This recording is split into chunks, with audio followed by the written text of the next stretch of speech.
ताई, आज जिल्हा परिषद व पंचायत समितीची रणधुमाळी चालू आहे. गावोगाव आजी आमदार माजी आमदार यांचा प्रचार जोरात सुरू आहे. आज तागायत आपल्या रातंजगावमध्ये आम्ही आत्ता प्रवेश करत होतो, परंतु रस्त्याने नीटनेटकं चालता येत नाही. याबद्दल आपण काय सांगाल? काय सांगायला, गावातले रस्ते बरोबर करायला पाहिजे, दारूची दुकाने बंद करायला पाहिजे. जे घरात वाटोळ होत आहे, दारू पिऊन येऊन त्रास देते ती बायका माणसाली, ते कोणी निर्णय मिटवायचा?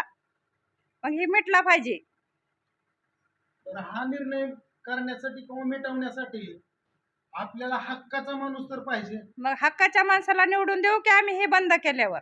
नेमका कोणता माणूस आपण हक्काचा निवडून देऊ शकाल? आता आता आमच्या शेजारचा माणूस निवडून द्यायचा. आता ते गॅस टाकी आहे त्याला मत द्यायचं. हा, दुसरं काय करायचं? आता शेजारी माणूस उभा राहिलेला आहे त्याच माणसाला निवडून द्यायला पाहिजे.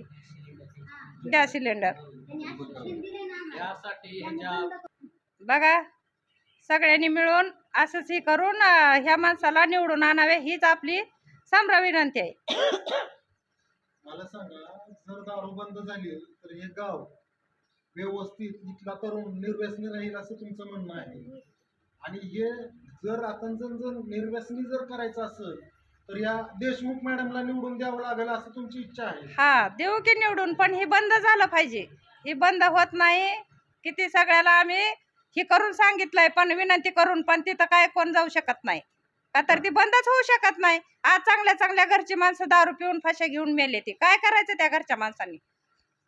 याला वैराग पोलीस ठाणे असेल किंवा ग्रामपंचायत असेल, यांनी कोणी दखल घेतली? ग्रामपंचायतीत दखल घेत नाही ती. वैराग पोलीस स्टेशन दखल घेत नाही. आता आम्हाला सोलापूरला जावं लागेल, मग तिथं दखल घेतेली आणि मग ती बंद करतेली. दखल घेते, पण त्यांची साखळी आहे, पोलिसांचे सगळे मिळालेले आहे. खायला मिळाल्यावर कशाला बंद करते?